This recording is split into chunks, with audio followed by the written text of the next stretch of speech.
I'm here to listen. Why am I walking on this way? Hello, everybody, and welcome to Muse's AT Podcast, where you can relive my epic journey with me. This is Muse, and what follows is my Appalachian Trail story. Today's episode covers Tuesday, June 24th, 2025. Today, we navigate what has to be the hottest day that I encountered on my hike, and the one time that I jumped in a pond. And we also get the origin story for my trail name, Muse. Ultimately, we end the day by meeting our next goal along the hike, the town of Caratunk, Maine. We also get the next entry in my handwritten journal, capping off on my on-trail reflection to and processing of the departure of Wayfinder. As you'll remember from last episode, it hit me, as I guess you would expect. But all's well that ends well. It was great to see her on visits from the trail, and of course, now to see her around the house. As I record this, we're going to be spending a chunk of the weekend moving her into her new place in Raleigh. Also, one of the changes that the podcast made over the break was that Wayfinder is now joining the team. So just as she leaves the stage in the story, so to speak, she becomes a very important part of the production of the show, helping me with a lot of the heavy lifting behind the scenes so as to avoid another break in the action. So welcome and thank you, Wayfinder. Our haiku today is a rarity in that it comes from the entry itself. You'll actually hear me assure the audience that I won't do that too much, that is, share my poetry. Shout out to my friends, in particular Frogger, Pastor Frank, Shotgun, and really the whole Slowbo crew for bringing me around to embracing this aspect of my journey, because it really did become quite important. And if you happen to be less into the poetry, at least it only takes 5 or 10 seconds. In any case, this one you'll hear again later in the episode. Here goes. This haiku, of course, is from June 24th, 2025. A trail name taken. The thirst for inspiration. Joe now becomes Muse. And I am excited by the picture I see. This is an awesome picture. It was taken by either Spicy or Ribbit. I actually think it was Spicy. And the picture features me in the foreground, not very large in the picture, and that's a good thing in this picture because it shows a lot of my surroundings. So I am, as I mentioned, in the foreground. I am wearing my first pair of Ultras on the trail. So this is still early days. I can see my tan or brown Ultra Temp 3s on my feet. I'm standing on a rock ledge, and man, I actually look like powerful, like I just conquered something, and it's really cool. I have my sunglasses on, really bright sunny day, and what's really cool about this picture more than anything is the surroundings. So I am, as I mentioned, in the foreground on a rock ledge. Behind me is just endless green. There's mountains in the distance, you see a valley below, and a river actually running from the right side of the screen and sort of disappearing before it gets to the left side of the screen behind a mountain that's a little in front of the rest in the background, and a beautiful, like, I guess you could call that a partly cloudy sky. There's a couple of clouds near the horizon, and at the very top of the picture is just clear blue. It is an awesome picture, really excited to be looking at it. And a perfect description of the day to come. So with that, let me go ahead and start reading this entry. June 24th, 2025. Meet Muse. Start, Stealth Campsite, Maine. End, Sterling Inn, Caratunk, Maine. Miles, 11.7. Everything having worked out to plan, I got out relatively early in the morning, about 6, said good morning to Fuego, and started up the mountain. The first stop was the water source, only about 0.2 away. It was going to be a hot one today, and with a more gradual climb across this mountain, I wasn't going to dodge the heat like I did yesterday. I wanted to stay ahead of hydration, so I drank all of my water in camp, probably about 3/4 of a liter, and collected and filtered water at the source, drank another liter, then did it again just to fill my bottles for the climb. It was a good plan. I would use all of that before I made it to the first good source on the other side of the mountain. That's where I finally met Ribbit and Spicy. They were also stopping at the source, same plan. They got there as I was wrapping up. We introduced, and I told them they'd probably catch up to me because I wasn't one of the speed demons. Then I took off like a rocket. I didn't realize I had that kind of energy, but the next hour I covered 2 miles while ascending 800 feet. Coming into the second hour, I had slowed a little, and they were indeed catching me as I kept hearing their voices behind me, but I was still moving pretty well, so it was some time before I saw them again. When I did, I was stopped, and Ribbit, whose name is also Joe, greeted me with the song, "Hey Joe, where are you going with that gun in your hand?" My response was that I didn't know where I was going, that's why I was stopped. And to my South Carolina friends, no, I am not carrying a firearm. Smiley face. It was one of those times that the way isn't abundantly clear. It happens, usually not too tough to puzzle out, just takes a minute. I pointed a direction, saying I thought that was most likely it. Ribbit followed that, Spicy followed him, and I fell in behind. We hiked together for a little while, until their next break was a little longer than mine, and then we leapfrogged for the rest of the morning, the last time being when I stopped at the peak and they caught up. Spicy took the picture that goes with this entry, and they left the peak before I did, not loving their water situation. Though I stayed up there a little longer than them, I also cut it a bit shorter for the same reason. The top of Pleasant Pond Mountain was a lot more, well, pleasant than yesterday's mountain. Actually, it was awesome. About a 300-degree view. At the bottom was that shelter, the further one from yesterday, where I had lunch with those guys. These two are pretty cool. Spicy is 42 and Ribbit is 40, and they're generally around my same pace, probably a touch faster. They got married last year on McAfee Knob. Won't likely quite be able to make it there for their 1-year anniversary in early September. They said they gave the invitations, but told folks they needed to hike in 8 miles to attend. They got 11 people and said it was perfect. And yes, they packed in a tux and wedding dress. I had to ask. They also, sort of, gave me my trail name. I'd been noodling over the trail name Muse. Inspired by the poetry, guitar, harmonica, the general seeking and receiving inspiration and wonder, and I suppose even this journal, and so I thought Muse was a good fit. You're not really supposed to name yourself per se, so I thought I'd propose it to them and see if it stuck. They thought it worked. Talking to Guitar Hero later this evening, who was done, Caratunk was his goal, back to work, he loved it. Had dinner with Ribbit, Spicy, and Fuego here in Caratunk. Guitar Hero and Kiddo showed up just as we were finishing. Called home, and now I'm off to bed. I'll leave you with the haiku that I wrote at Pleasant Pond Lean-To. I promise I won't do this much. A trail name taken. The thirst for inspiration. Joe now becomes Muse. All right, we're going to take a quick break to hear from the sponsors who help keep Muse's AT podcast on the trail. These are offerings that truly enhanced my thru-hike experience, so I'd really like you to check them out. Please look for and follow the links in the show notes to this episode. Looking forward to that lazy day on the couch, knocking down your Netflix queue and wondering what to wear? Quick answer, wear something else. Summit Ready Apparel is clothing built for those who scramble over jagged rocks, reach the peaks, and actually enjoy getting caught in a torrential downpour. If you're someone who doesn't mind the elements and has the grit to crush the next segment anyway, look no further than Summit Ready to match your restless trail spirit. Check out the catalog at summitreadyapparel.com and get ready for your next adventure. That's summitreadyapparel.com. Looking for your next great trail read? Walk Uphill is a powerful story about leaving the emptiness of modern corporate life behind and finding a completely new beginning on the Appalachian Trail. It's about discovering what life can look like when you embrace freedom, lighten your load, and take it step by relentless step. I actually read this book myself during a couple rest days in Gorham, New Hampshire, right after conquering the brutal terrain of southern Maine. I literally couldn't put it down. I read it from cover to cover in 2 days. The book chronicles the real-life events of the author, Bounce the Hiker, in a twisty, shocking, edge-of-your-seat story that even the most imaginative fiction writer couldn't make up. Just a quick content warning, there is definitely adult material in this book, so I wouldn't recommend buying it for your 10-year-old's birthday. But if you're looking for a gripping, raw trail adventure, I highly recommend Walk Uphill by Bounce the Hiker. You can find it easily on Amazon by searching Walk Uphill Book, or just click the direct link in the show notes of this episode.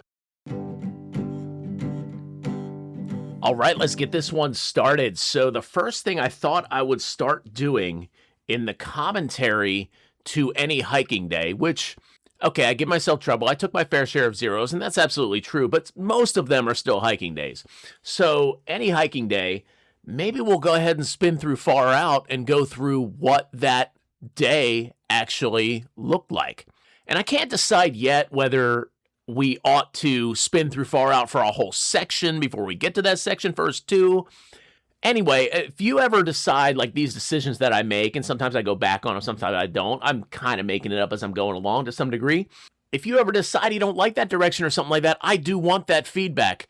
Or conversely, if you wanted to tell me, hey, I really did like this, that's also data for me to know how I want to go going forward. So always please give me that feedback if you come upon it, if something strikes you one way or the other. And the ways to do that, of course, are Muse Heights on Instagram or museatpodcast@gmail.com. Okay, so first, I was at a stealth campsite, so I've got to do a little bit of research here in Far Out to find out where I was. And I remembered my stealth campsite was right next to these power lines.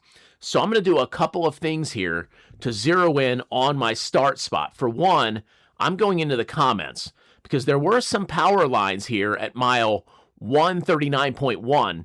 But I'm looking at like I said, the comments, and the cool thing about the comments, or there's a lot of cool things about the comments, but one of the cool things about the comments is that there are a number of categories. You can click on the category and it will filter the comments for that category.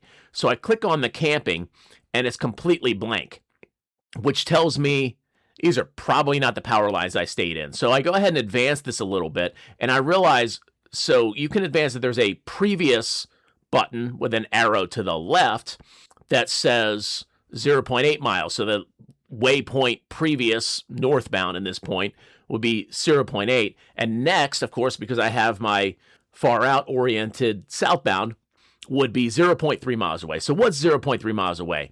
And that's Moxie Pond Road and Ford, which that actually makes a lot of sense that the power lines 0.3 north of there was not my actual start point, because I specifically, you probably remember from last episode, I was trying to get past Moxie Pond Road and Ford, and I did. I got past Moxie Pond Road and Ford in order to camp, because I wanted the Ford out of my way and to just zip straight into Caratunk. So now at Moxie Pond Road and Ford, there's another next 0.3. The previous, of course, 0.3 as well. I could hit that again and go back to those previous power lines. If I hit next 0.3, I go to another set of power lines. And now the comments, still filtered for camping, say that there's a few entries in here. There's actually 3. One by an AH, one by a Thumper, and one by somebody by the name of Porcupine. And these range, actually, there's 1 in 25, 1 in 24, 1 in 23. I'm talking about years there. But anyway, there's 3 entries, and I would not have read the one from 25 because it hadn't happened yet. That was July 10th of 25, and I was there on June 23rd. But reading the bottom 2 is where I would have decided on this tent site in the first place. And there's just some good comments there saying, hey, there's some great tent sites in the woods about 0.1 miles south of these power lines. So I would have stopped a little bit short of the power lines, and I remember that explicitly. So the first thing I'm going to do is pass under these power lines on the morning that we're describing, June 24th. Cool. So that grounds us in our start point. So again, very quickly going through the power lines. And the next thing, 0.3 miles from the power lines, is that brook. And that's going to be the brook where I met Spicy and Ribbit. So that was cool. So I had intentionally taken my breakfast at the brook, and this might have been the first day of that practice. But this is something, and of course you heard in the entry how I was pretty happy with how it went, right? So maybe that's what started me down that path.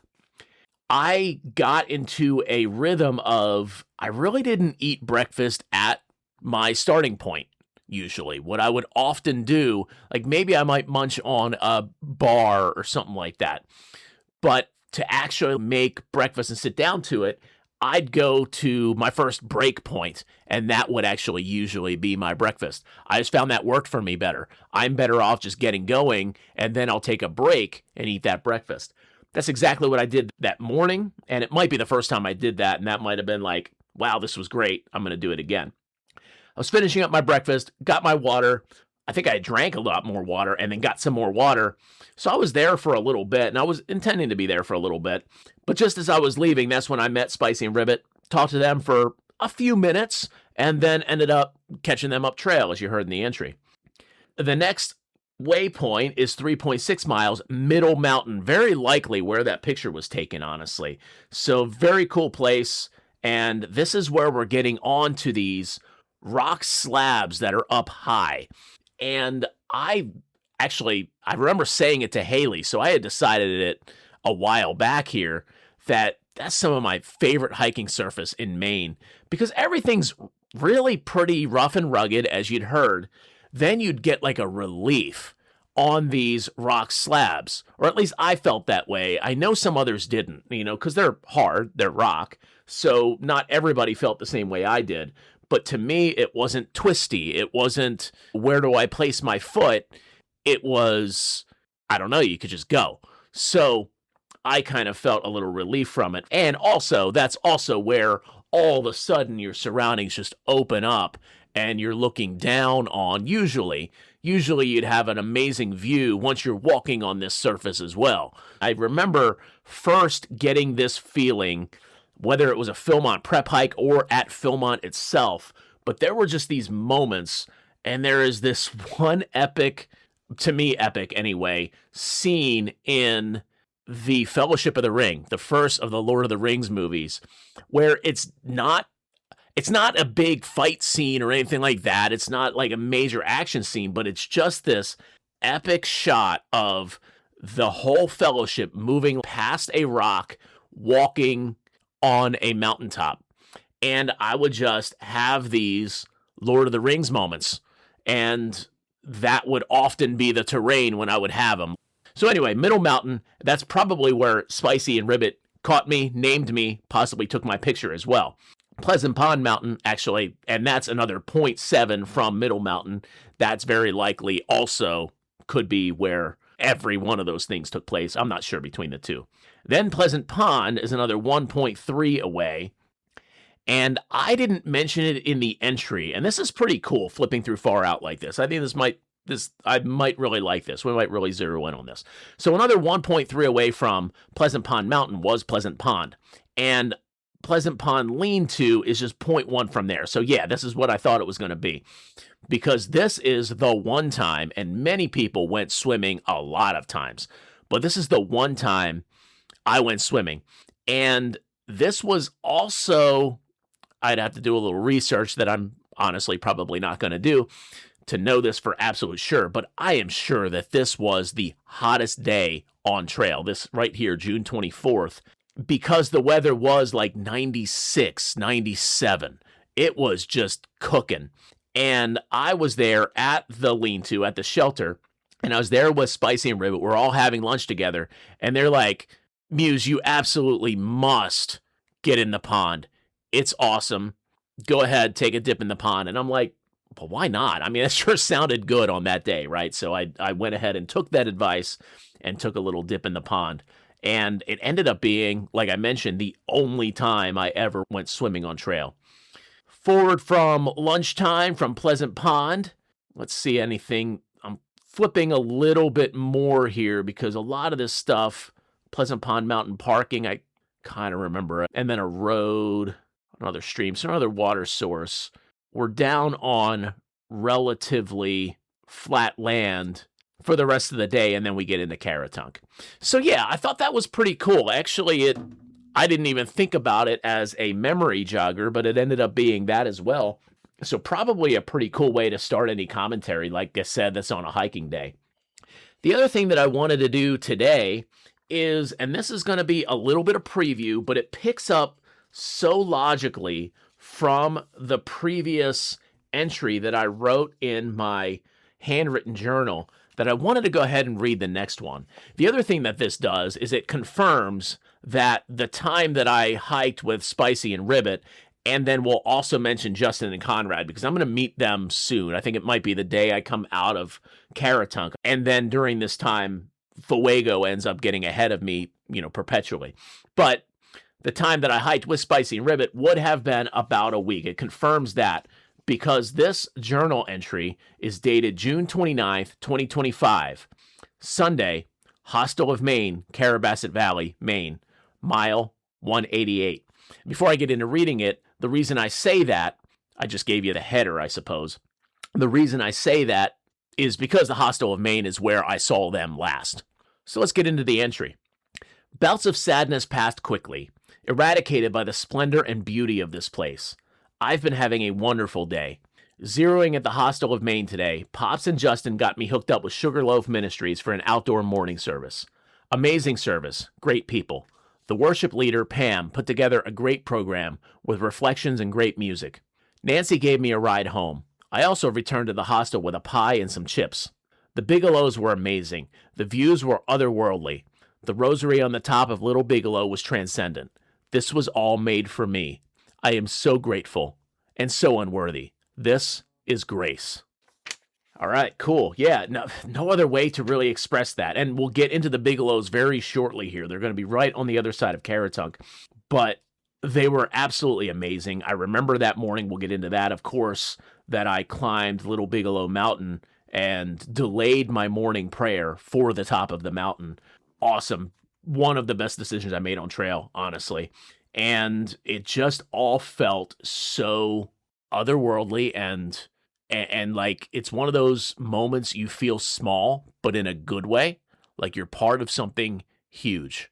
So anyway, that's to come, and we'll talk about that some more. But I thought that this was a good entry just to tie a bow on the entry that I read last time from this very handwritten journal. The other thing that I like and I kind of want to do here is just take a spin through this handwritten journal up to this point. So as I look at, I'm actually now tilting it towards myself and looking at where I am I'm looking at the top. I'm sorry, I'm having a hard time describing that, but I'm looking at the top of it now and just saying, where am I within the journal? And it's a good halfway, very much just at the start of the journey, but I've filled half of this journal. Of course, I didn't know that I would actually do all of my writing in this journal and actually even have a couple pages left over. I guess I could still write some more. I didn't realize that. But anyway, I didn't know that, but I'm halfway through it at this point. So there's actually a lot of pages filled in this thing, and I've kind of barely given it some treatment. You've heard some haikus out of this because early on at least, and actually as I flipped a little further, there are some more haikus to come in this, and I didn't realize that either until I was preparing for this particular episode. So we'll get the haiku out of this handwritten journal on the dates that becomes relevant. It's just a couple more. There's not too many more. The other feature of this, and this was what makes me want to kind of go back to the beginning and just do a quick spin through it, is that I have stamps. I have a bunch of stamps in my journal. There was an intent that they wanted to give hikers this AT passport. And so all of these different places, and it could be an outfitter, could be a hostel, could be any number of different places, might have an AT passport stamp. I think the one flaw in that reason, or a couple flaws in that reasoning. For one, they made the AT passport books, and then the businesses got a little more creative license to make their stamp whatever they needed to make it. So sometimes the stamp, I've heard, I don't know, never actually got an AT passport book, so I don't really know. But I've heard that the stamp often didn't fit in the little box for the AT passport. The thing that, and I noted that I never got an AT passport book, I think most people didn't because, well, that's one more thing to carry. That to me is the flaw in that reasoning. Give hikers another thing to carry. It's often not going to catch on for just that reasoning. But that's my take on it.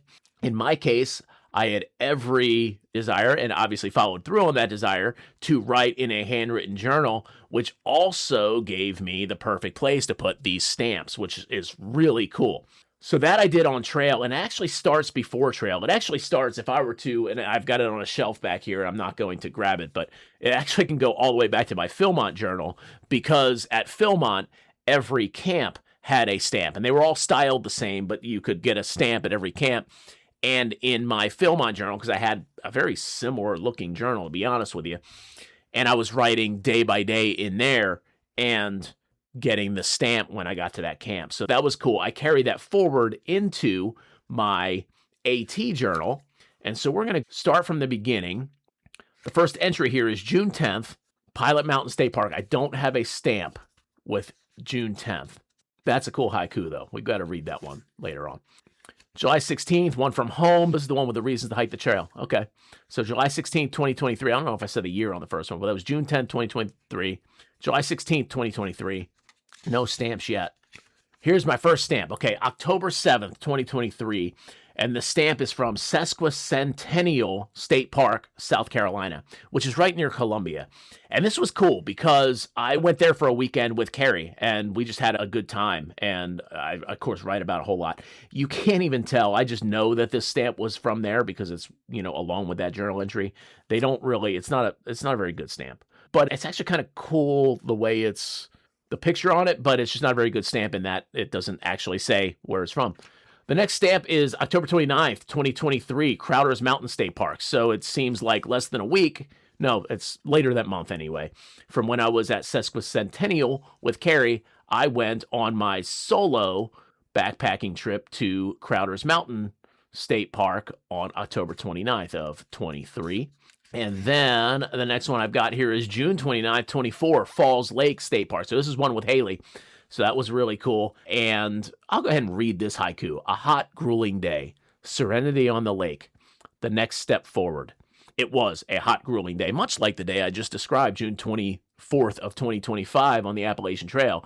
June 29th of 2024 was also a very hot day. Haley and I muddled through some amazing heat and humidity at Falls Lake State Recreational Area. So I got a stamp for Falls Lake and one for the Mountains to Sea Trail because the Mountains to Sea Trail runs straight through that. That's where I first got the idea that this would be a cool trail to do too. And as I'd mentioned before on the podcast, that's probably my next big conquest, if you will. I'll be doing it in sections, but that's what I'm going to do at some time in the near future.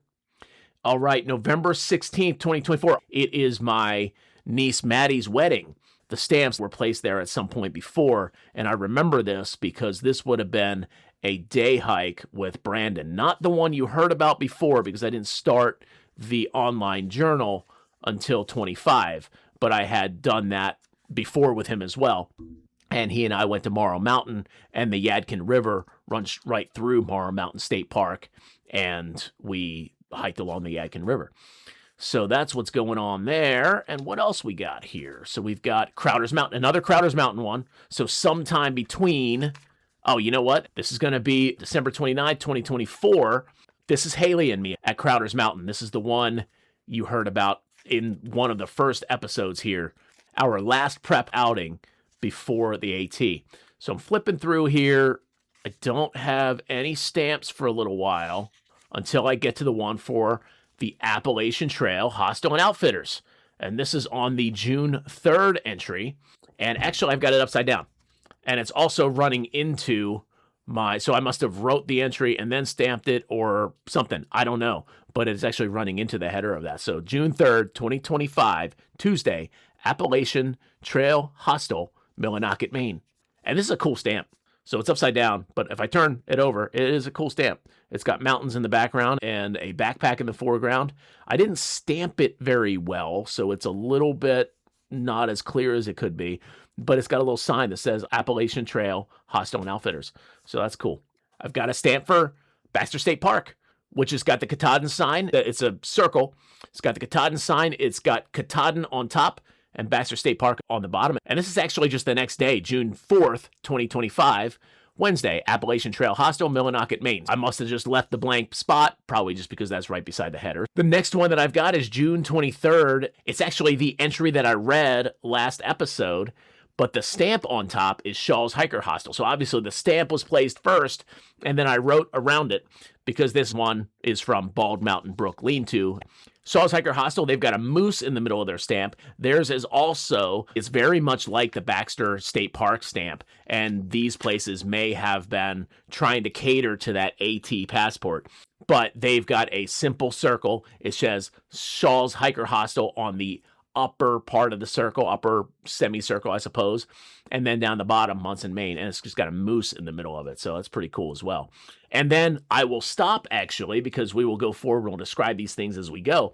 But I will stop at the page that I was on, which has two stamps. One, the Sterling Inn, which is just a simple stamp that looks a lot like it's signage outside the Sterling Inn. So that's actually really cool.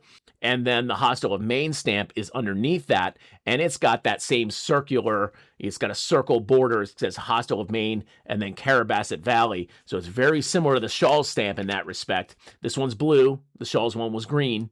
And it's a little hard to see what's in the middle there, but it's the sign that is on the road leading up to the Hostel of Maine. So Hostel of Maine is down a fairly long driveway or sort of gravel road, and this is the sign out in front of that. So anyway, I thought that was kind of fun. I didn't realize that I would want to do that until I was picking up my journal, and I knew that I wanted to read some of my impressions that I hadn't shared with the at-home audience in this stretch, which led me into the journal, and then I was like, wait a second, I haven't even talked about these stamps. The thing that I haven't done is really talk much at all about the great dinner we had, although I know that comes up in the upcoming interview that you're going to hear next episode. So I'll just go ahead and leave that where it is and let that come to you that way. But the other thing that I haven't done is I haven't described the Sterling Inn at all. So we'll go ahead and do that next story episode. So next Monday, we'll drop that one where I'll actually describe the Sterling Inn a little bit. We're not going to take a zero here. It's going to be get up, eat breakfast, get back on the trail. So it's just a nice, restful evening. And the Sterling Inn was great for that. I'm glad I didn't zero there. It had only been 2 days since I left Munson, so I didn't need it or anything like that. I'm glad I didn't zero there, but it was a great place to just, like I said, chill out for the night. So next episode, another conversation episode that I am very pumped to bring to you. It's going to be awesome. So strap in for that. Until then, this has been Muse, and you have been listening to Muse's AT Podcast. Thank you for walking with me, and happy trails.